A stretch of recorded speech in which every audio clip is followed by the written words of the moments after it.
जिसके बारे में HTML5 में जरूर आपने पढ़ा होगा। और इस पर्टिकुलर टेक्स्ट बॉक्स का नाम हमने ईमेल दे दिया है। और ईमेल के बाद हमारे पास एक और फील्ड्स में ले लेता हूँ। और यहाँ पे हमने दे दिया कंट्री। लेकिन कंट्री जो होगा, मैं यहाँ पे टेक्स्ट बॉक्स मैं नहीं बनाना चाहता हूँ, तो मैं कुछ इस तरीके से बनाऊंगा। इसके अंदर एक हम लोग यूज करेंगे सेलेक्ट का ऑप्शन, सेलेक्ट। और इस सेलेक्ट के अंदर में हम यूज करते हैं क्या, ऑप्शन। और यहाँ पे ऑप्शन को क्लोज करेंगे। और यहाँ पे कंट्री का नाम आपको दे देना है, कुछ इस तरीके से मैंने दे दिया है।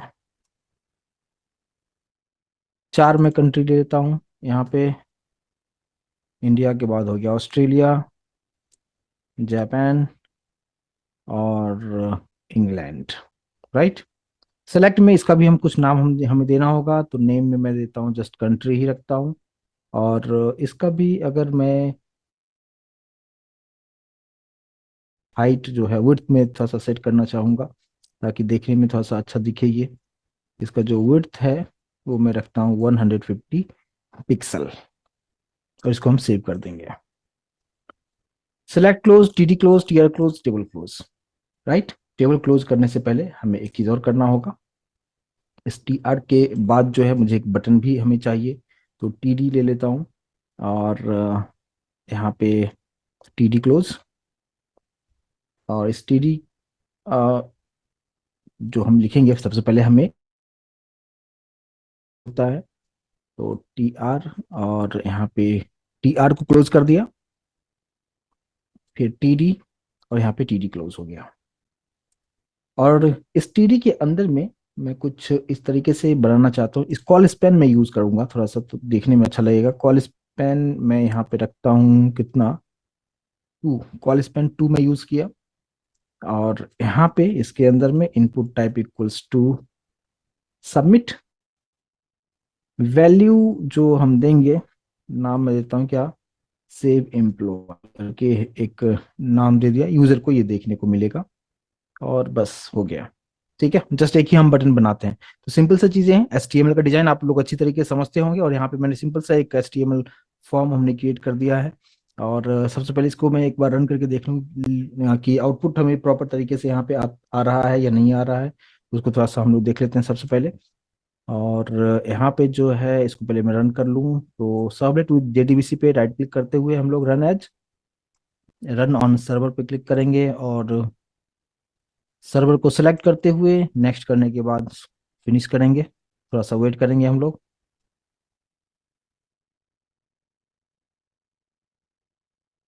सर्वर स्टार्ट हो रहा है, और जैसे स्टार्ट होगा डायरेक्टली ये ब्राउजर से कनेक्ट होगा। और वहाँ पे अगर सब कुछ मैंने सही लिखा है तो हमें प्रॉपर एक्सपेक्टेड आउटपुट ये फॉर्म जो है वहाँ पे दिखना चाहिए। और आई थिंक ये ओपन हो चुका है, अभी आप यहाँ पे देख पाएंगे। राइट। यहाँ पे register here, name, password, email, यहाँ पे कंट्री और सेव एम्प्लॉय, ये सब कुछ यहाँ पे प्रॉपर तरीके से आ चुका है। और यहाँ पे रजिस्टर हियर ये भी मैसेज मैंने यहाँ पे दे दिया है। ऑल क्लियर है। एक सिंपल सा मैंने एक फॉर्म क्रिएट कर दिया है। अभी तक हम लोगों ने ये देखा था, अगर हम सॉलिड की बात करें तो यहाँ पे हमने जो कुछ भी इंफॉर्मेशन देते थे वो जस्ट हम नेक्स्ट पेज पे ले जाते थे, जैसे मैंने लास्ट सेशन में भी आपको बताया था। थे या नेक्स्ट पेज पे सिंपली डिस्प्ले करते थे, जो कि परमानेंटली स्टोर नहीं होता था। अब मुझे यहाँ पे यूजर जो कुछ भी यहाँ पे इनपुट देगा, यूजर सेव एम्प्लॉय करने के बाद ये सभी डेटा डेटाबेस में जाके परमानेंटली स्टोर होना चाहिए। और उसके लिए हमें क्या करना होगा, तो इसके लिए हमें एक सर्वलेट क्रिएट करना होगा। और सर्वलेट में क्या सब काम करेंगे, और JDBC अगर आप अच्छी तरीके से समझते हैं तो फिर काम बहुत आसान हो जाएगा करने के लिए। तो सबसे पहले हम लोग यहाँ पे आते हैं। और हमारे पास कितने टेक्स्ट बॉक्स हैं, उस टेक्स्ट बॉक्स का क्या नाम हमने रखा है। एक का नाम हमने रखा है नेम, एक का पासवर्ड, ईमेल। और इस जो ड्रॉप डाउन है, लिस्ट जो हमने बनाया है उसका नाम है कंट्री। तो ये टोटल 4 हमारे पास में। तभी अगर मान लो कि होना चाहिए, क्लास हम क्रिएट करेंगे जो कि सर्वलेट नहीं होगा। तो सबसे पहले एक सिंपल सा क्लास हम क्रिएट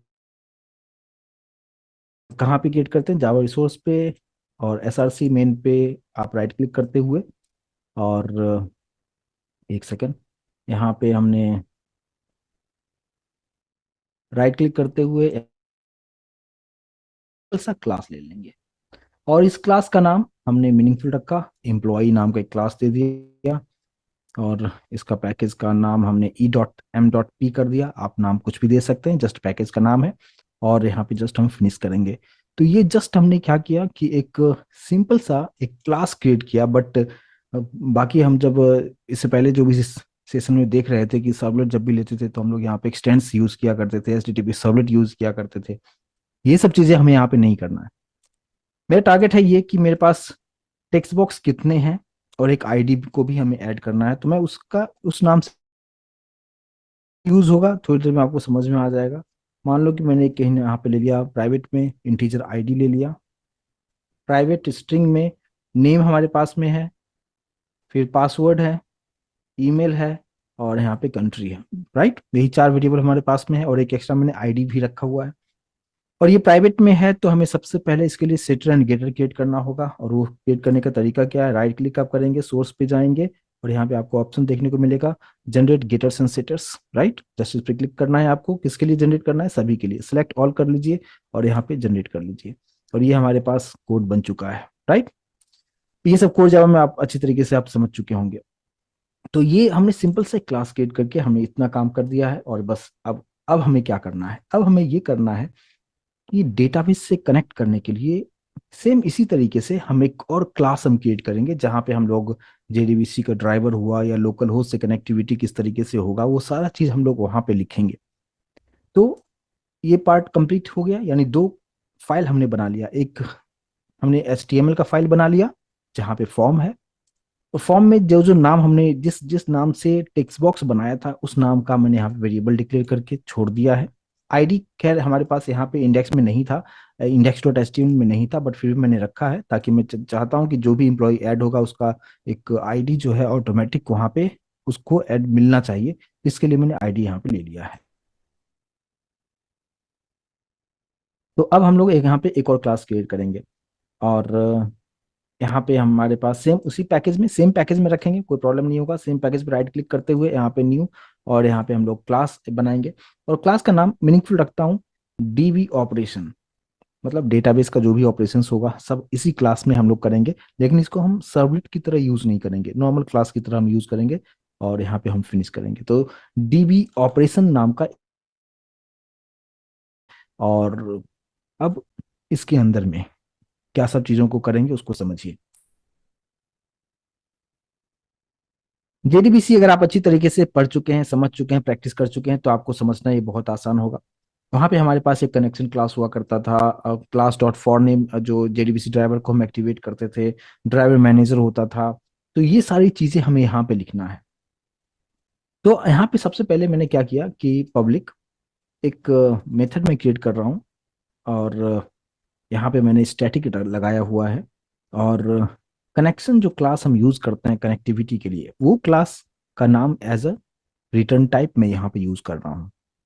जैसे होता है ना कि आप कोई भी मेथड आप जब बनाते हैं तो क्या लिखते हैं, void आप लिखते हैं, है ना। जैसे मान लीजिए कि void, और मेथड का नाम मान लो मैंने दे दिया गेट कनेक्शन, ये यूजर डिफाइंड मेथड है, मैंने खुद से इसका नाम दे दिया है मैंने। राइट, कुछ इस तरीके से हम लोग मेथड बनाते हैं।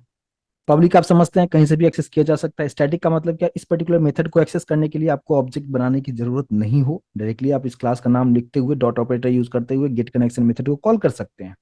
वॉइड का मतलब क्या, ये कुछ भी रिटर्न नहीं करता है। लेकिन इस वॉइड की जगह पे हम क्या लिखते हैं, आप प्रिमिटिव डेटा टाइप यूज करते हैं, वॉइड लिखते हो, इंटीजर लिखते हो, फ्लोट लिख सकते हो आप। तो मैं यहाँ पे क्या करता हूँ कि कनेक्शन लिखता हूँ, ये रिटर्न टाइप में यूज कर रहा हूँ जो कि इनबिल्ट क्लास है। तो उस क्लास का नाम एज ए रिटर्न टाइप आप यूज कर सकते हैं, जो कि मैंने यहाँ पे इसको कर दिया है। तो सबसे पहले इस कनेक्शन क्लास को हमें इस पैकेज को इंपोर्ट करना होगा, तो कंट्रोल शिफ्ट ओ करेंगे। तो यहाँ पे जो है मैंने जो यूज किया है, कनेक्शन स्पेलिंग सही है ना,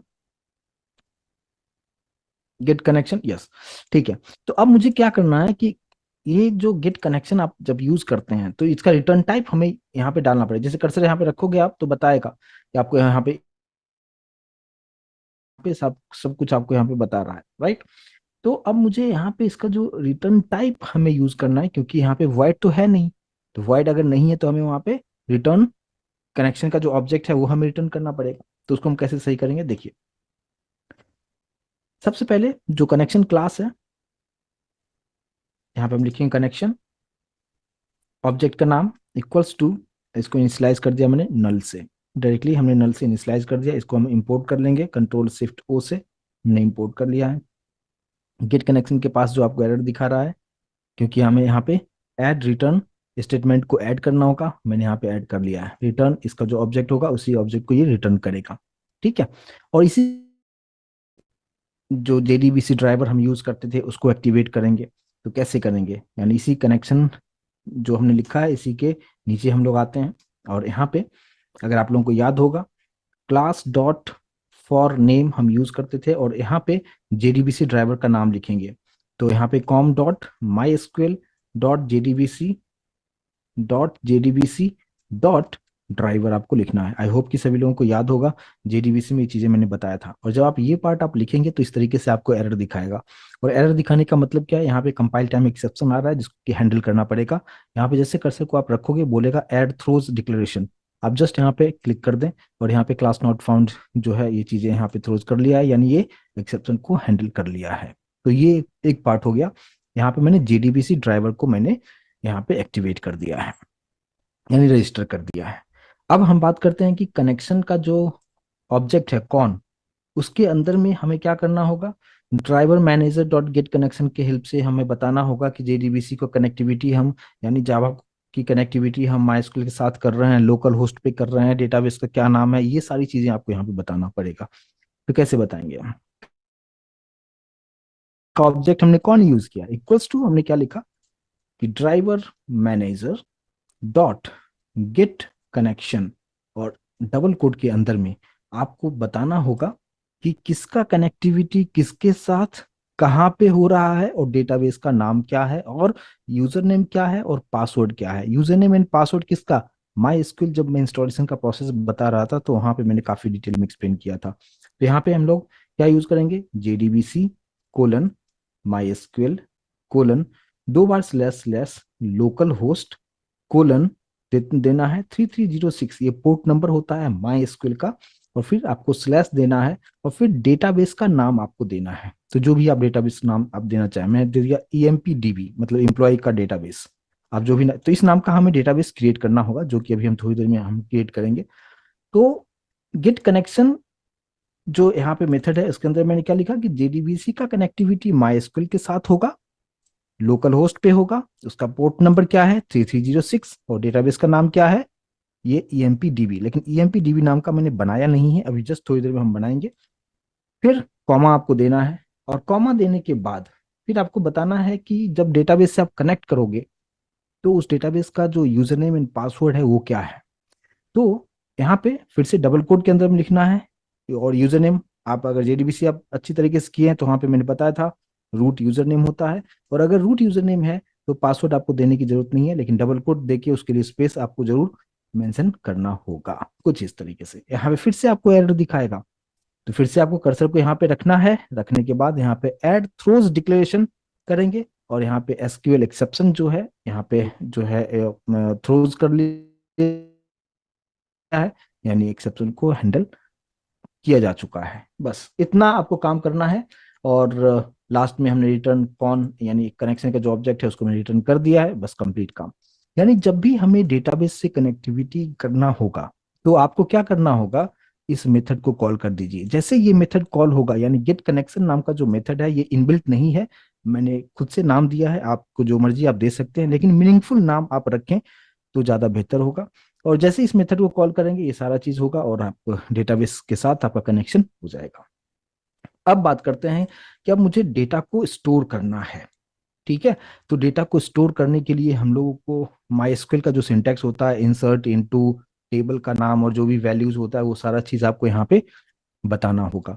तो मैं चाहता हूँ क्या कि यहाँ पे उसके लिए भी एक सेपरेट मेथड बना दूं, पब्लिक स्टैटिक, और इसका रिटर्न टाइप मैं इंट रखता हूँ।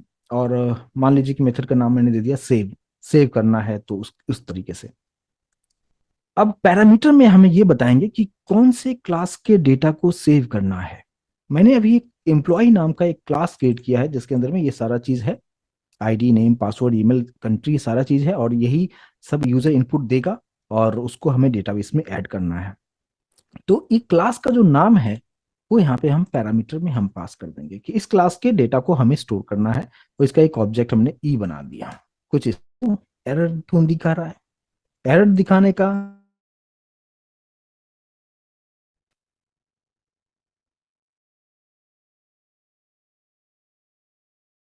रिटर्न भी हम यहाँ पे लिखेंगे, लेकिन यहाँ तक मैं उम्मीद करूंगा कि आप समझ पाए होंगे कि टाइप और मेथड का नाम है सेव, आप कुछ भी नाम दे सकते हैं। कौन से क्लास के डेटा को सेव करना है तो उस क्लास का जो नाम है उस डेटा टाइप यहाँ पे आप यूज कर लें, एम्प्लॉय ई। और अब यहाँ पे मैंने एक वेरिएबल ले लिया स्टेटस, स्टेटस नाम का एक वेरिएबल रखा जिसका वैल्यू मैंने स्टार्टिंग में 0 कर दिया है। इंट स्टेटस नाम से आप नाम कुछ भी दे, स्टेटस इक्वल्स टू 0। इसके बाद हमने क्या किया कि हम यहाँ पे एक ट्राई लगा देता हूँ ताकि प्रॉब्लम ना हो।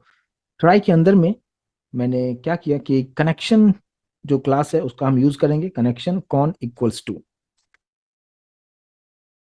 करना है। और मैंने आपको बताया कि जब भी कनेक्शन करना होगा तो गेट कनेक्शन मेथड को कॉल कर दीजिए, ठीक है। और गेट कनेक्शन मेथड कौन सा है? स्टैटिक मेथड है, तो इसको कॉल करने के लिए हमें ऑब्जेक्ट बनाने की जरूरत तो होगी नहीं, तो हम डायरेक्टली कॉल कर सकते हैं इसको। लेकिन ये कौन से क्लास के अंदर में है? DB operation. तो मैं इसी को कॉपी करते हुए डॉट, आप देख सकते हैं ऊपर इंटेलिजेंस में आ रहा है गेट कनेक्शन मेथड, तो ऑटोमेटिक जो है ये कनेक्ट हो जाएगा। यानी जैसे इस मेथड को आप कॉल करेंगे ये डेटाबेस इससे कनेक्ट हो जाएगा, क्योंकि गेट कनेक्शन मेथड के अंदर में सारा चीज आप करके रखे हो और यहाँ पे कनेक्शन उसको मिल जाएगा। आते हैं, अब मुझे क्या करना है कि माई एसक्यूएल के सिंटैक्स हमें यूज करना है जिसके थ्रू आप डेटाबेस में डेटा को स्टोर आप कर सकते हैं। हम लोग यूज करते हैं क्या? प्रिपेयर्ड स्टेटमेंट हम क्लास यूज करते हैं, और सिंटैक्स को आप यूज कर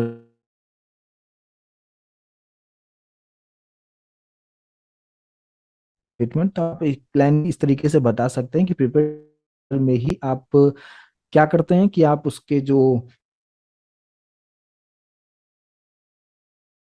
माइस्क्यूल का जो सिंटेक्स है वो हम उसके अंदर हम पास कर सकते हैं। तो मैं सबसे पहले यहाँ पे प्रिपेयर्ड स्टेटमेंट यहाँ पे लिखूंगा, प्रिपेयर्ड स्टेटमेंट ऑब्जेक्ट। अब यहाँ पे जो भी कनेक्शन हुआ है ये सब कुछ कनेक्शन होकर कहाँ पे हमने रखा हुआ है? कॉन में। हम यहाँ पे यूज करेंगे कॉन डॉट प्रिपेयर स्टेटमेंट। यहाँ पे आपको देखने को मिलेगा प्रिपेयर स्टेटमेंट, सिंटेक्स है वो आप, हमारे पास जो माइस्क्यूएल का जो क्वेरी होता है to insert the insert into table का नाम, जो कि टेबल मैंने बनाया भी नहीं है, लेकिन चलिए मैं यहाँ पे फिलहाल मैं कोडिंग कर लेता हूँ। मान लो कि मैं टेबल जो बनाऊंगा उसका नाम मैं ईएमपी टीबीएल कर देता हूँ, इस नाम का हम लोग बनाएंगे। यानी हमें दो काम अभी बचा हुआ है कि डेटाबेस बनाएंगे ईएमपी डीबी नाम का, उसके अंदर में टेबल बनाएंगे ईएमपी टीबीएल, और इसी के अंदर डेटा स्टोर होगा। और यहाँ पे इंसर्ट इनटू, इंसर्ट इनटू ये हो गया क्या? टेबल का नाम हो गया। और यहाँ पे ब्रैकेट आपको देना है, और इस ब्रैकेट में हमें ये बताना है कि कौन कौन है हमारे पास में, पासवर्ड है, ईमेल है, और यहाँ पे कंट्री है। ये चार डेटा हमारे पास में इस तरीके से है, इसके अंदर में डेटा स्टोर होना चाहिए। और फिर हम लोग यहाँ पे लिखेंगे क्या? वैल्यूज, और ब्रैकेट में यूज करते हुए चार हमारे पास वैल्यू है, नेम, पासवर्ड, ईमेल, कंट्री। तो यहाँ पे हमें 4 टाइम्स क्वेश्चन मार्क देना है, और इसके बारे में जेडीबीसी में ऑलरेडी हम लोग डिस्कस कर चुके हैं। अगर आपने अच्छी तरीके से प्रैक्टिस किए हैं तो आपको ये कंसेप्ट समझ में आ रहा होगा। यानी मैंने यहाँ पे जो किया, क्या सब किया, और प्रिपेयर्ड स्टेटमेंट को हमें इंपोर्ट करना होगा, कंट्रोल शिफ्ट ओ कर लीजिए, ये इंपोर्ट हो चुका है। कि प्रिपेयर्ड स्टेटमेंट के अंदर में हमने क्या किया कि डेटा को इंसर्ट करने के लिए एसक्यूएल सिंटैक्स यूज किया, इंसर्ट इनटू टेबल का नाम, और ये सब फील्ड्स है, और उस फील्ड्स के अंदर में जो वैल्यू होगा, वैल्यू मुझे भी पता नहीं है कि यूजर उसमें क्या डेटा डालेगा, तो जस्ट आप क्वेश्चन मार्क जितना डेटा रहेगा 4, अगर फील्ड्स हमारे पास में है तो हमें 4 बार हमें क्वेश्चन मार्क देना होगा। अगर एक और फील्ड होता तो एक और क्वेश्चन मार्क आपको देना होता। और इतना करने के बाद अब हमें क्या करना होगा, इसके बाद अब ये जो कुछ भी इंसर्ट होगा डेटा जो में स्टोर्ड है, प्रिपेयर्ड स्टेटमेंट के ऑब्जेक्ट में स्टोर है, तो अब हम लोग यहाँ पे इसका यूज करेंगे पीएस डॉट। अब मुझे डेटा देना है, वैल्यू देना है, तो हमें कैसे हम दे सकते हैं, तो उसके लिए आता है क्या, हमने सेट स्ट्रिंग, यहाँ पे एक इनबिल्ट मेथड होता है सेट स्ट्रिंग, दो पैरामीटर होता है। आपको पहले लोकेशन बताइए कि फर्स्ट पोजीशन पे कौन सा डेटा जाएगा, और इसके बाद यहाँ पे सब फर्स्ट पोजीशन पे क्या है, नेम है, सेकंड पोजीशन पे पासवर्ड है, थर्ड पे ईमेल है, फोर्थ पे कंट्री है। तो फर्स्ट पोजीशन पे हमें क्या देना है, नेम देना है, राइट। लेकिन नेम जो है वो कहाँ पे है, नेम आपको अभी जस्ट मैंने बताया कि एम्प्लॉय के अंदर में नेम है, लेकिन नेम आप देखोगे ये प्राइवेट में है, तो इसको हम डायरेक्टली क्या एक्सेस हम कर सकते हैं, तो डेफिनेटली हम नहीं कर सकते हैं, प्राइवेट है तो इसके लिए मैंने सभी के लिए सिटर एंड गेटर मेथड हमने क्रिएट किया हुआ है। तो हम लोग लेकिन इसको एक्सेस करने के लिए हमें एम्प्लॉय क्लास के लिए ऑब्जेक्ट बनाना होगा, और जो कि मैंने यहाँ पे ऑलरेडी मैंने इस सेव मेथड के अंदर में एम्प्लॉय ई करके रखा हुआ है। इसलिए यहाँ पे हम क्या करते हैं कि ई एम्प्लॉय का जो ऑब्जेक्ट है डॉट गेट नेम मेथड को कॉल कर देंगे। और जब गेट नेम मेथड कहाँ पे है, गेट नेम मेथड जो है एम्प्लॉय क्लास के अंदर में, आप यहां से भी जा सकते हो। अब देखो अभी आप गेट नेम अगर आपको, अगर आपने कोड आप कहीं देख रहे हो और आपको समझ में नहीं आ रहा है, तो कहीं ना कहीं तो जरूर ये है, तो आप अपने कीबोर्ड से अगर कंट्रोल बटन प्रेस करके रखोगे तो यहाँ पे लिंक आ जाएगा, और जैसे यहाँ पे क्लिक करोगे तो यहाँ पे बता देगा कि देखो यहाँ पे गेट नेम मेथड जो है मैंने एम्प्लॉय डॉट जावा जो फाइल है उसके अंदर हमने बनाया हुआ है, और ये मेथड कॉल होगा तो क्या रिटर्न करेगा, नेम की वैल्यू रिटर्न करेगा। और यही नेम की जो वैल्यू है वो सेट होके पीएस में जाके स्टोर हो जाएगा, डेटाबेस में जाके स्टोर हो जाएगा। और सेम इसी तरीके से हमें बाकी के सभी डेटा को हमें करना है। तो सेम उसी तरीके से पीएस डॉट सेट स्ट्रिंग, और स्ट्रिंग क्यों, क्योंकि सभी में स्ट्रिंग में डिक्लेयर किया है। और फिर यहाँ पे हम, और यहाँ पे फिर एम्प्लॉय का ऑब्जेक्ट डॉट गेट पासवर्ड, यहाँ पे आपको देखने को मिलेगा ये पासवर्ड वाला पार्ट हो गया, PS dot set set string. यहाँ पे थर्ड पे हमारे पास में जो डेटा है वो ई डॉट गेट ईमेल, फिर हमारे पास सेट स्ट्रिंग, फोर्थ पोजीशन पे जो है यहाँ पे क्या होगा, E dot gate country, right. कुछ इस तरीके से ये सारी चीजें हम लोग यहाँ पे कर देंगे। और उसके बाद जब हमें फाइनल एग्जीक्यूशन करना होता है तो हम क्या करते हैं, पीएस, और सारा डेटा मैंने पीएस के हेल्प से सब कुछ स्टोर किया है, तो पीएस डॉट यहाँ पे हम लोग यूज करते हैं क्या, एग्जीक्यूट एग्जीक्यूट अपडेट मेथड। मैंने इसके बारे में भी बात बताया था जेडीबीसी में कि दो तरीके से मेथड मैंने बताया था, execute query and execute update method, right. तो एग्जीक्यूट क्वेरी से डेटा को फेच किया जाता है, लेकिन एग्जीक्यूट अपडेट से आप इंसर्ट कर सकते हो, आप आप डेटा जो है उसको अपडेट कर सकते हो। ये सारी चीजें मैं ऑलरेडी डिस्कस कर चुका हूँ। तो यहाँ पे कुछ इस तरीके से मैंने इसको एग्जीक्यूट अपडेट यहाँ पे मैंने यूज कर लिया। अब बात करते हैं कि ये जो एग्जीक्यूट अपडेट क्या करता है, ये मेथड आपको ये बताता है कि अगर डेटा स्टोर हो गया है तो ये कुछ डेटा को रिटर्न करता है, जो कि इंटीजर में रिटर्न करता है, 0 और 1 में रिटर्न करता है। अगर डेटा स्टोर हो गया तो 1, नहीं हुआ तो 0। तो अगर मैं इसी को मैं एक वेरिएबल में स्टोर कर लिया, जो मैंने ऑलरेडी ऊपर एक वेरिएबल डिक्लेयर किया हुआ था स्टेटस, और इसी पर्पज से मैंने स्टेटस डिक्लेयर किया हुआ था, और मैंने यहाँ पे लिखा स्टेटस इक्वल्स टू, इसका मतलब क्या कि पीएस डॉट एग्जीक्यूट अपडेट जो मेथड है ये आपको 0 और 1 रिटर्न करेगा। 1 कब रिटर्न करेगा, जब डेटा प्रॉपर तरीके से स्टोर हो गया, और अगर नहीं हुआ तो 0 रिटर्न करेगा। तो दोनों ही केस में यहां से जो भी डेटा मिलेगा या तो 0 मिल स्टेटस में, तो स्टेटस में या तो वैल्यू 0 होगा या तो 1 होगा, राइट। कुछ इस तरीके से। अब यहाँ पे ये चीज हमने यहाँ पे करने के बाद अगर इसको हम प्रिंट भी कराना चाहें हम करा सकते हैं, बट यहाँ पे फिलहाल सिर्फ इतना ही मैं रखता हूँ। और अब यहाँ पे जो है मैं स्टेटस को मैं रिटर्न, यहाँ पे जो है कनेक्शन को, यहाँ पे मैंने यहाँ पे कनेक्शन को ओपन किया था, तो मैं यहाँ पे कनेक्शन को क्लोज कर देता हूँ, ताकि जो भी डेटाबेस का ऑपरेशन है कम कनेक्शन होने के बाद, काम होने के बाद उसको क्लोज जरूर कर दीजिए। और यहाँ पे ट्राई के अंदर में ये सारा चीज मैंने यहाँ पे कर लिया है।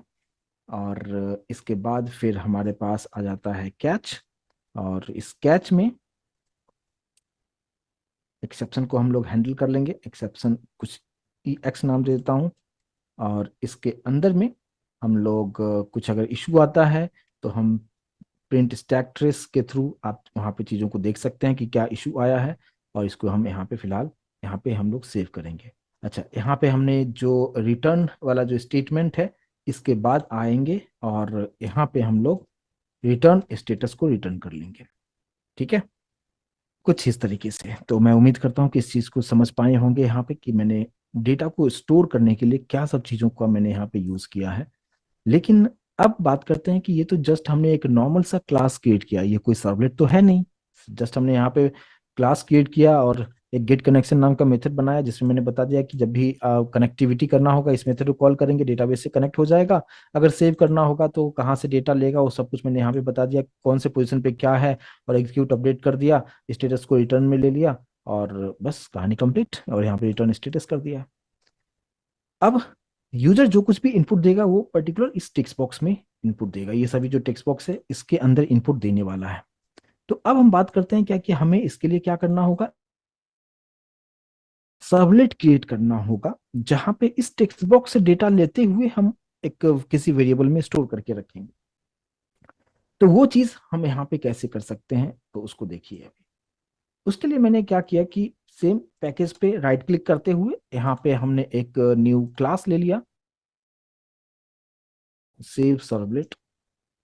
सेव सर्वलेट नाम का हमने एक क्लास क्रिएट किया, लेकिन ये नॉर्मल क्लास मैं नहीं चाहता हूँ, इसको मैं एक्सटेंड्स करके HTTP सर्वलेट करूंगा, और सर्वलेट के पैकेज को इंपोर्ट कर लेंगे। और यहाँ पे हम लोग सोर्स में जाते हुए ओवरराइड मेथड को ले लेंगे, और यहाँ पे हम ऑब्वियस सी बात है हम पोस्ट मेथड लेंगे, पोस्ट मेथड पे टिक करते हुए यहाँ पे ओके कर लेंगे। ठीक है, अब यहाँ पे इसका URL पैटर्न सेट कर लेंगे @वेब सर्वलेट, और ब्रैकेट में यहाँ पे नाम वही देता हूँ, सेव सर्वलेट। और वेब सर्वलेट के पैकेज को इंपोर्ट कर लीजिए, कंट्रोल-Shift-O मैंने किया, ऊपर यहाँ पे एनोटेशन वाला आप देखेंगे इंपोर्ट हो चुका है। और ये जो सेव सर्वलेट है इसको मैं कॉपी कर लेता हूँ, जो कि URL पैटर्न हमने क्रिएट किया है, और इसको मैं index.html के एक्शन में जाके हम लोग रख देंगे। यानी जैसे कि ये प्रोग्राम को रन किया जाएगा, index.html ओपन होगा, और जैसे यहाँ पे सबमिट बटन जो मैंने नीचे बनाया है, ये जैसे सबमिट बटन पे आप क्लिक करेंगे ये सेव सर्वलेट से कनेक्ट होगा, और सेव सर्वलेट से यहाँ पे कनेक्ट होने के बाद डू पोस्ट मेथड यहाँ पे मैंने यूज भी किया हुआ है, डू पोस्ट मेथड। और डू पोस्ट मेथड के अंदर में अब क्या सब चीजें करना है, और ये आप अच्छी तरीके से जानते हैं। यहाँ पे मैं क्या सब चीजें करूंगा, सबसे पहले तो मैं यहाँ पे रिस्पॉन्स डॉट सेट कंटेंट कर लेंगे। सबसे पहले तो response dot set content type, और यहाँ पे हम लोग दे देंगे क्या, टेक्स्ट पब्लिक HTML, राइट, यही लिखा करते थे। और इसके बाद फिर हम लोग प्रिंट राइटर यूज करेंगे, और ये सब चीजें आप अच्छी तरीके से समझते होंगे। और प्रिंट राइटर को हमने, प्रिंट राइटर सही है, प्रिंट राइटर को हम लोग यहाँ पे, प्रिंट राइटर का स्पेलिंग मिस्टेक है, कंट्रोल-Shift-O करेंगे, इंपोर्ट हो चुका है, और ये हमारा काम कंप्लीट हो चुका है। अब बात करते हैं कि अब इस टेक्स्ट बॉक्स के अंदर में जो कुछ भी डेटा,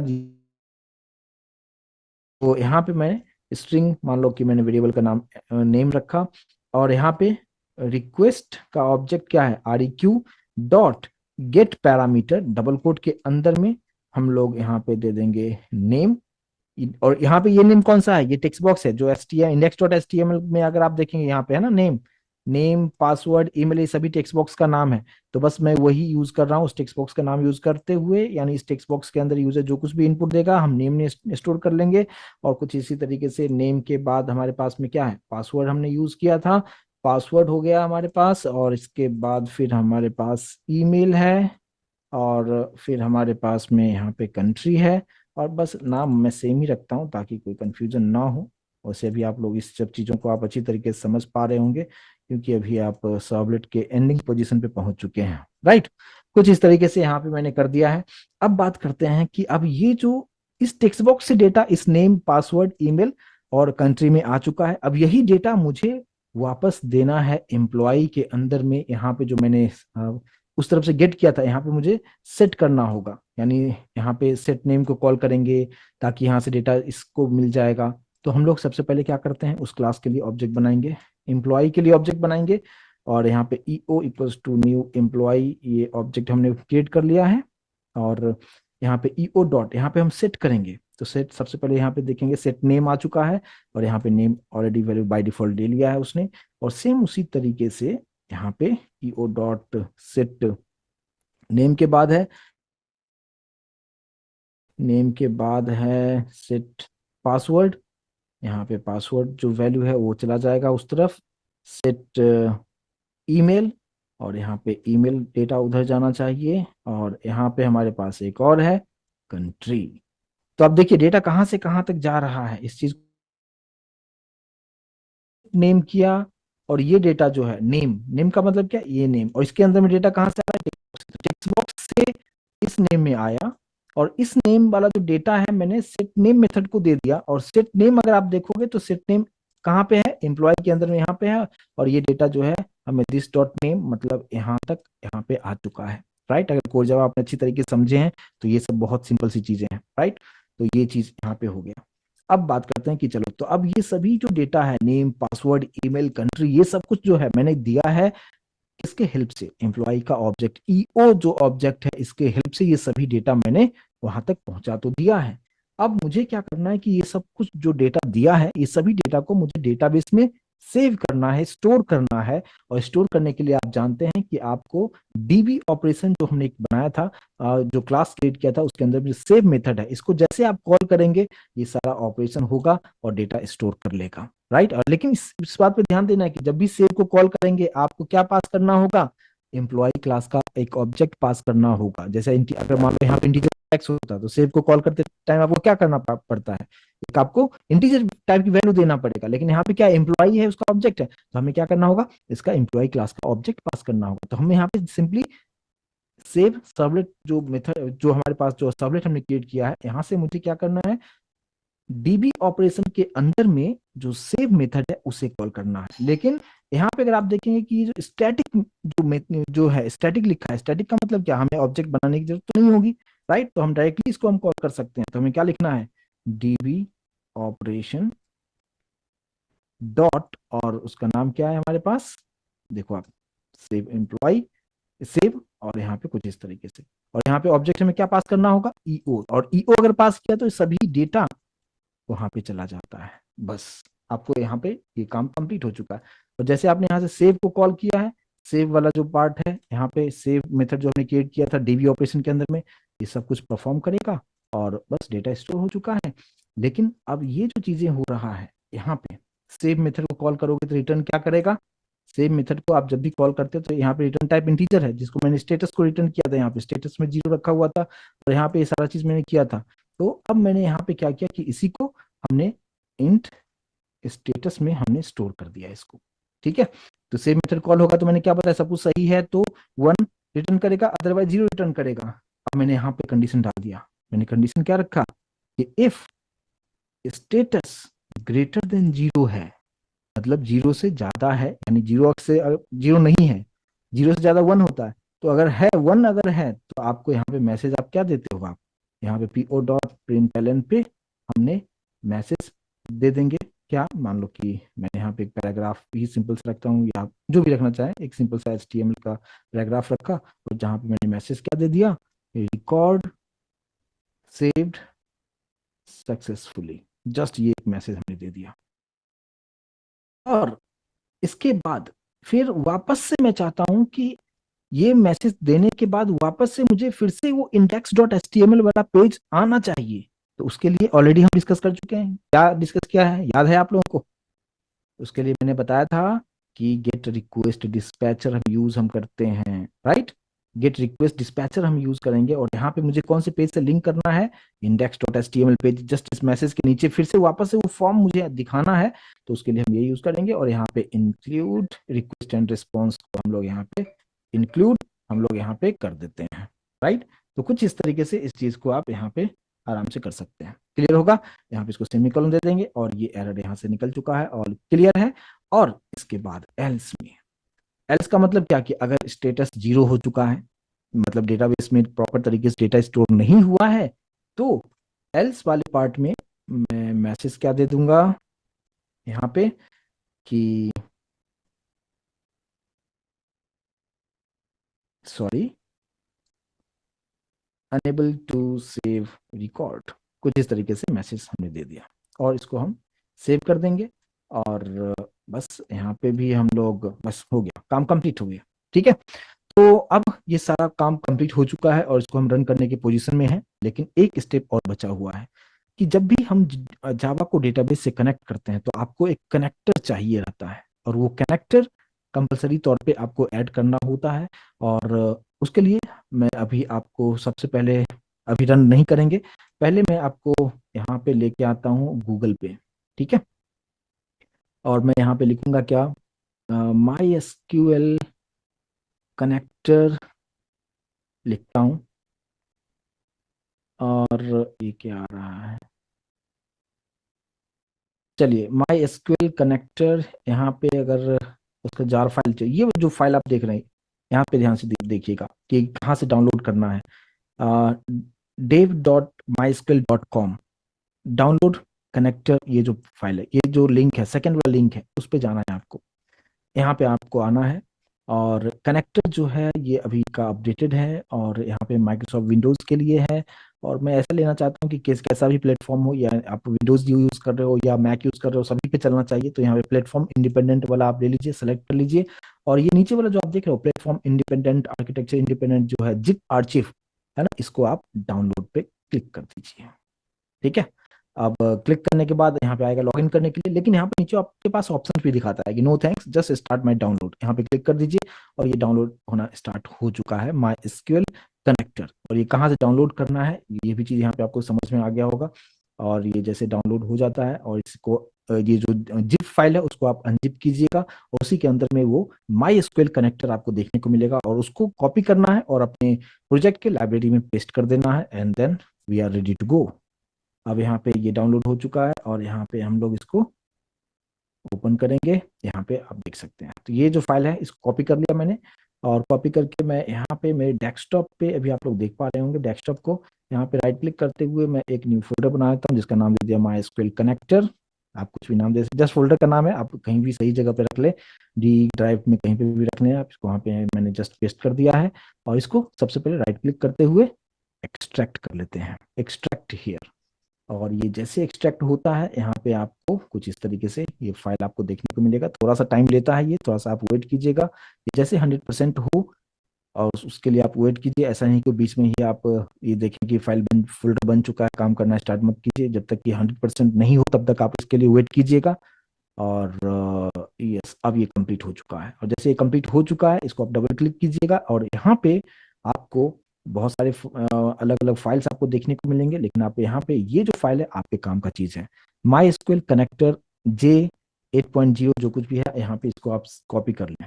ये जो फाइल आप देख रहे हैं, इसको कॉपी कर लिया, और कॉपी करने के बाद वापस से अपने प्रोजेक्ट पे आएंगे, और इस पर्टिकुलर प्रोजेक्ट में अब इसको रखना कहाँ पे है, देखिए अभी आप यहाँ पे आपको मिलेगा वेब ऐप के अंदर वेब INF दिखेगा, और ये LIB फोल्डर जो है, लाइब्रेरी फोल्डर है, इस पे आप राइट क्लिक करके पेस्ट कर दें, या कंट्रोल भी कर दें, मैंने कंट्रोल भी कर दिया, और वही चीजें यहाँ पे भी आ चुका है, डायरेक्टली यहाँ पे कॉपी पेस्ट करना है। ठीक है, और ये कंपलसरी तौर पे करना है, नहीं करेंगे तो ये सपोर्ट नहीं करेगा, डेटाबेस से कनेक्ट ही नहीं हो पाएगा। ठीक है, ये चीजें यहाँ तक क्लियर होना चाहिए। अब एक चीज और करना है, अब मुझे डेटाबेस क्रिएट करना है, तो डेटाबेस तो पहले हमें ओपन करना होगा। तो यहाँ पे हमें लिखना होता है कि अगर माई मैंने इंस्टॉल किया हुआ है, जैम सर्वर मैंने इंस्टॉल किया है, तो अगर मैं लिखता हूँ लोकल होस्ट, और मैं यहाँ पे एंटर करता हूँ, तो यहाँ पे स्टार्टिंग में तो ऑन नहीं होना चाहिए, यहाँ पे आपको बताएगा this site can not be reached. उसके लिए क्या करना होगा, सबसे पहले जैम सर्वर को ओपन करना होगा, तो मैं यहाँ पे लिखता हूँ XAMPP जैम, और जैम कंट्रोल पैनल को आप ओपन किया करेंगे, और वहाँ पे आपको स्टार्ट करना होगा। राइट, यहाँ पे क्या करना होगा आपको, ये अपैची को स्टार्ट कर दीजिए, और माई एसक्यूएल को स्टार्ट कर दीजिए, इस दोनों को आपको स्टार्ट करना होगा। ये दोनों जैसे स्टार्ट मोड में आ जाएगा, अब इसको आप यहाँ पे आप इसको क्लोज कर सकते हैं, और फिर आप इसको लोकल होस्ट पे जब आप क्लिक करेंगे, तो ये आप यहाँ पे जैम्प आपके लिए ओपन कर दिया। और यहाँ पे PHP माई एडमिन पे आपको क्लिक करना है और थोड़ा सा वेट करेंगे। और जैसे ये PHP माई आईडी पे क्लिक करने के बाद ये एक्टिव मोड में आता है, उसके बाद फिर आपको जो देखने को मिलेगा, जहाँ पे आप डेटाबेस क्रिएट कर सकते हैं, टेबल क्रिएट कर सकते हैं। और ये जैसे काम होता है, फिर हम प्रोजेक्ट को रन करेंगे, देखते हैं किस तरीके से काम कर रहा है। थोड़ा सा टाइम ले रहा है, वेट करेंगे। यस, बन चुका है हमारे पास। और ये फाइल हमारे पास कुछ इस तरीके से, इसका जो इंटरफेस है आपको देखने को मिलेगा, और इसके बारे में भी ऑलरेडी मैं डिस्कस कर चुका हूँ। तो यहाँ पे हमें डेटाबेस बनाना है, तो हम डेटाबेस किस तरीके क्या रखना है पहले वो देख लें।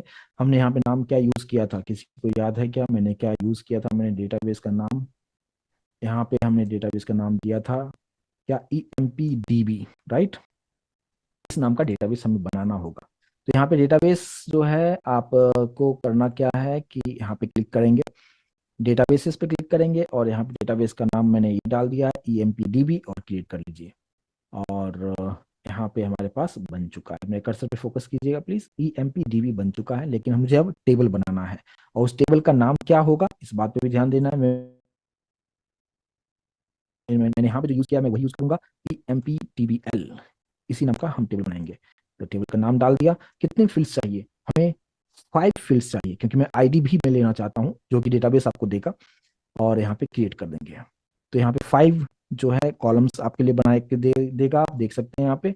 और सबसे पहले यहाँ पे मैं आईडी ले लेता हूँ, फिर नेम है, फिर क्या है, पासवर्ड था, फिर हमारे पास सिटी था, नहीं उल्टा हो गया, सिटी नहीं था। एक मिनट और इस बात पे आपको ध्यान देना है, नेम पासवर्ड ईमेल कंट्री है। ओके, नेम पासवर्ड ईमेल और कंट्री, ठीक है। तो आईडी हो गया, नेम, पासवर्ड, ईमेल, कंट्री, ये सीक्वेंस थोड़ा सा आप पे ध्यान देना है। अच्छा, यहाँ पे जो आईडी जो होगा वो इंटीजर में रखेंगे, और बाकी सबको वैरचर में रखते हैं। वैरचर का मतलब वेरिएबल कैरेक्टर, आप नंबर भी डाल सकते हो और आप स्ट्रिंग भी डाल सकते हो आप, ठीक है। लेकिन अगर आप इंटीजर रखते हैं तो साइज फिक्स होता है 11। बाकी जो है आप पे डिपेंड करता है कि आप कितना देना चाहें, 44 देना चाहें, 100 देना चाहें, ये कम्प्लीटली आप पे डिपेंड करता है, ये जो लेंथ है इसके बारे में। लेकिन मैं चाहता हूँ आईडी जो हमारे पास होगा, वो आईडी जो है मैं चाहता हूँ वो प्राइमरी की सेट हो। तो यहाँ पे ये इंडेक्स जो आप देख रहे हैं ना, यहाँ पे क्लिक करेंगे आपको प्राइमरी दिखेगा, प्राइमरी इसको सेट कर दें। और सब कुछ यहाँ पे ठीक है, प्राइमरी सेट कर दिया है, यहाँ पे गो कीजिए, ओके है। और यहाँ पे AI पे टिक कर दें। AI मतलब ऑटो इंक्रीमेंट होता रहेगा, जैसे एक आईडी आप एक डेटा आप डालेंगे तो ऑटोमेटिक उसका ID 1 हो जाएगा, दूसरा डेटा जैसे डालेंगे उसका ID 2 हो जाएगा। तो आईडी को हमें मैनेज नहीं करना पड़ेगा, डेटाबेस उसे मैनेज करता रहेगा। बस इतना करने के बाद नीचे आएंगे और यहाँ पे सेव बटन पे आप क्लिक कर देंगे। जैसे आप सेव बटन पे क्लिक करेंगे, आपके लिए यहाँ पे डेटाबेस के अंदर में टेबल बन चुका है, आप देख पाएंगे। इसमें आईडी है, और ये आपको की तरह दिख रहा होगा, की मतलब चाबी है ना, चाबी की तरह दिख रहा होगा, जिसको हम प्राइमरी की कहते हैं, जो कि यूनिक वैल्यू होगा। नेम, पासवर्ड, ईमेल, कंट्री, ये बन चुका है। मतलब हमने स्पेस बना लिया डेटाबेस में आके, हमने डेटाबेस का क्या नाम है और टेबल हमने बना लिया, स्पेस बना लिया। और अब हम लोग अपने प्रोग्राम को रन करेंगे, जो कि सर्वलेट में हमने प्रोग्राम लिखा है। और जैसे उसको आप रन करेंगे तो HTML का फॉर्मेट आएगा, और उसमें आप डेटा डाल देंगे, और वो डेटा यहाँ पे आना चाहिए, अगर सब कुछ सही तरीके से अगर हमने किया है तो। देखते हैं किस तरीके से काम करता है, और एक बार हम सब चेक कर लें कि प्रॉपर तरीके से सही है। यहाँ पे एक्शन में मैंने सेव सर्वलेट रखा है, सेव सर्वलेट हमने हमने यहाँ पे रखा हुआ है सेव सर्वलेट, और उसमें डू पोस्ट मेथड के अंदर में ये सारा चीज किया हुआ है। और DB ऑपरेशन में हमने सेव मेथड बनाया हुआ है, और एम्प्लॉय में हमने सबके लिए सेट टिकटर बनाया हुआ है। सब कुछ ओके हमें लग रहा है। चलिए, तो हम रन करने की पोजीशन में बिल्कुल हैं। तो सर्वलेट विद JDBC, ये हमारे प्रोजेक्ट का नाम है। राइट क्लिक करते हुए यहाँ पे न्यू, और न्यू में क्यों कर रहा हूँ, मुझे रन करना है। राइट क्लिक करते हुए यहाँ पे run as, run on server पे क्लिक करेंगे, सर्वर को सेलेक्ट करेंगे, नेक्स्ट करेंगे और फिनिश करेंगे, और रीस्टार्ट द सर्वर, और वेट करेंगे थोड़ा सा। और अगर सब कुछ हमने सही सही किया है तो डेटा परमानेंटली हमारे डेटाबेस में जाके स्टोर होना चाहिए। लेट्स सी किस कैसे काम करता है। देखिए अभी अगर आप देखेंगे कि रजिस्टर हियर सब कुछ ठीक है, और अब मैं यहाँ पे कुछ नाम मैं दे रहा हूँ। मैंने दे दिया कुमार, कुछ पासवर्ड दे दिया, कुछ भी यूं ही लिख दिया। यहाँ पे मैंने दे दिया kumar@gmail.com, इंडिया सेलेक्ट है। और अब हम लोग यहाँ पे सेव एम्प्लॉय पे क्लिक करते हैं। तो जैसे हम सेव एम्प्लॉय पे क्लिक करते हैं, आपको मैसेज ऊपर देखने को मिल रहा होगा कि रिकॉर्ड सेव्ड सक्सेसफुली, राइट। और वापस से ये फॉर्म क्यों आया? क्योंकि मैंने रिक्वेस्ट डिस्पैचर के हेल्प से index.html फाइल को इंक्लूड यहाँ पे कर लिया था, जिसकी वजह से। अब रिकॉर्ड यहाँ पे सेव हो चुका है। अब डेटाबेस में चल के देखें कि क्या वो डेटा यहाँ पे सेव हुआ। तो हम आते हैं यहाँ पे अपने जैम्प वाले कंट्रोल पैनल पे, और यहाँ पे जो है आप देखेंगे हमारा जो टेबल था, टेबल किस में डेटाबेस में था, EMPDB नाम का जो आप देख पा रहे हैं, ये हमारा डेटाबेस था और ये टेबल था। ये इसी पे आप जस्ट क्लिक कर दें, जैसे आप यहाँ पे क्लिक करेंगे और वो डेटा आप यहाँ पे देखने को मिलेगा। मैं थोड़ा सा जूम कर देता हूँ, आप देखेंगे आईडी मैंने नहीं दिया, लेकिन यहाँ पे मैंने जो ऑटो इंक्रीमेंट किया था उसकी वजह से ले लिया 1, नेम, पासवर्ड, ईमेल, कंट्री, ये सभी डेटा यहाँ पे आ चुका है। और यहाँ पे एन नंबर ऑफ डेटा आप स्टोर कर सकते हैं, कोई लिमिटेशन नहीं है। ठीक है, जैसे मैं फिर से इस प्रोग्राम को रन करता हूँ, मतलब अगर आप यहाँ पे, अगर मैं दूसरा डेटा मैं देने की कोशिश में कर रहा हूँ, यहाँ पे आते हैं, कुछ दूसरा मैंने दे दिया, यहाँ पे CNC वेब वर्ल्ड कुछ ऐसे ही दे दिया, यहाँ पे मैंने कुछ दे दिया cnc@gmail.com। यहाँ पे कंट्री चेंज करके देख लेते हैं, ऑस्ट्रेलिया कर दिया। सेव एम्प्लॉय, यहाँ पे आपको दिखा रहा है रिकॉर्ड सेव्ड सक्सेसफुली। यहाँ पे हम लोग आते हैं डेटाबेस में, और डेटाबेस में आके EMP EBL पे हम लोग फिर से रिफ्रेश करेंगे, और आप देखेंगे कि यहाँ पे डेटा आ चुका है। और इस तरीके से ये परमानेंटली डेटा स्टोर होता जाता है। और जब आप किसी भी पेज पे जाते हैं, किसी भी वेबसाइट पे विजिट करते हैं, जैसे फेसबुक पे जाते हैं, इंस्टाग्राम जाते हैं, या ट्विटर पे आप जाते हैं, आप जब फर्स्ट टाइम जब अकाउंट आप क्रिएट करते हैं, तो वहाँ पे इस तरीके से आपसे पूरा इन्फॉर्मेशन लेता है कि आपका first name, last name, user name, password, security question, ये सारा चीजें आपसे इन्फॉर्मेशन लेता है। और सारा इन्फॉर्मेशन जैसे आप देते हैं और सबमिट करते हैं, तो इंटरनली कुछ इसी तरीके से उसके डेटाबेस में परमानेंटली स्टोर हो जाता है। और जब नेक्स्ट टाइम से जब आप लॉग इन करने चाहते हैं, तो वहीं पे आप चेक करता है कि आपने यूजर नेम और पासवर्ड क्या दिया था, और वो आपके डेटाबेस के जो जो कॉलम है उससे मैच करेगा। अगर वो मैच हो गया तो आपको एक्सेस देता है, मैच नहीं हुआ तो वहां पे रॉन्ग यूजर नेम और पासवर्ड आपको करके एरर आपको दिखाता है। तो ये मैंने आपको एक कंप्लीट, एक डायनेमिकली हम किस तरीके से हम HTML फॉर्मेट में डेटा हम लेंगे, यहाँ पे जो मैंने आपको बताया, और इसको आप बेहतर तरीके से डिजाइन कर सकते हैं। ऑलरेडी मैंने आपको बता चुका हूँ कि सर्वलेट के अंदर में भी किस तरीके से रिस्पॉन्सिव बूटस्ट्रैप का यूज करते हुए एक फॉर्म मैंने आपको बताया था, और वही फॉर्म का आप यूज करके आप कर सकते हैं। और वहाँ पे यूजर जो कुछ भी डेटा देता है वो सभी आपके डेटाबेस में परमानेंटली स्टोर होता चला जाएगा। और वहाँ पे ये कंप्लीट एक आप एक वेबसाइट आप बना सकते हैं। यानी फ्रंट एंड अगर आप अच्छी तरीके से समझते हैं, जो डिजाइनिंग का पार्ट है, और वहाँ पे आप ये सब जो है मतलब सर्वलेट का जो पार्ट है, JDBC का पार्ट है, बैकएंड में काम करते हुए, क्योंकि यूजर को क्या दिखता है, ये जस्ट दिखा यहाँ पे कुछ भी इंफॉर्मेशन दिया और सेव किया, सेव उसको देखने को मिल गया। लेकिन इस चीज को करने के लिए इंटरनली क्या सब चीजें किया आपने, ये होता है बैकएंड। और जो लोग आप में से बैकएंड एंड फ्रंट एंड दोनों को समझते हैं, उसी को हम क्या कहते हैं, फुल स्टैक डेवलपर, जिसको सब कुछ आता है, बैकएंड भी समझता है और फ्रंट एंड भी समझता है।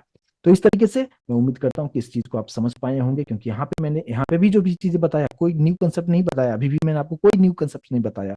JDBC ऑलरेडी डिस्कस कर चुके थे हम लोग, सबमिट ऑलरेडी डिस्कस कर चुके थे।